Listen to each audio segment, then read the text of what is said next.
Hello, men. Good to see you.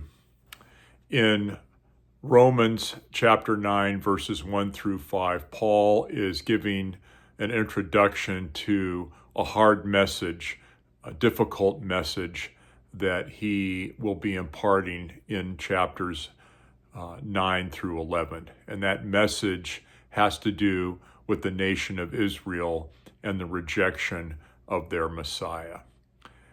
And the question for us today is, what is the message that we can learn from Paul's approach here in these first 5 verses? What is the message for me and what is the message for you? Well, first is that when we have to deliver something difficult, when we have a difficult conversation, perhaps it would be perceived as criticism by the other person, maybe even rejection. How do we begin? How do we start off? Well, Paul starts off by telling the nation of Israel, telling at least the Romans, that he has great sorrow, that this is something that weighs heavily on his heart. This is a way of explaining his sincerity, his caring. But there's also something more going on here, because he follows up in verse 2 saying, hey, I would trade places, or I would be accursed. I would take on a lot on myself just to make things right for you.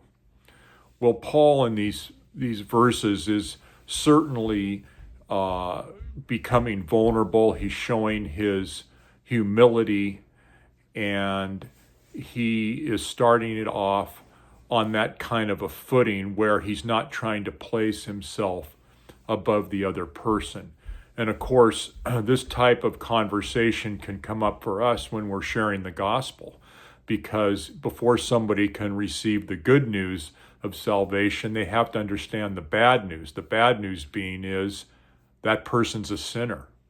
And so if we were going to mimic Paul, perhaps we would lead off with something like, well, I'm a sinner too.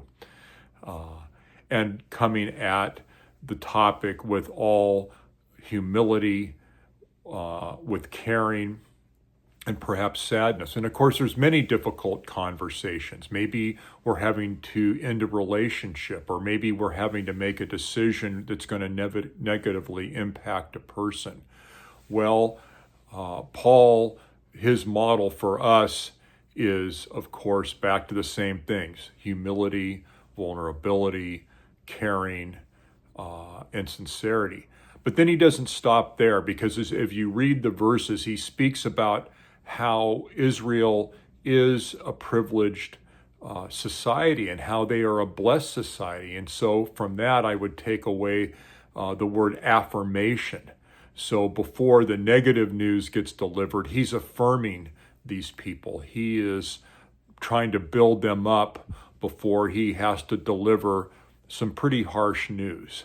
And so these are the lessons that I am trying to get from how Paul is approaching these things, and perhaps there's some encouragement for you too. And so until I see you again, may the Lord richly bless you, my brothers.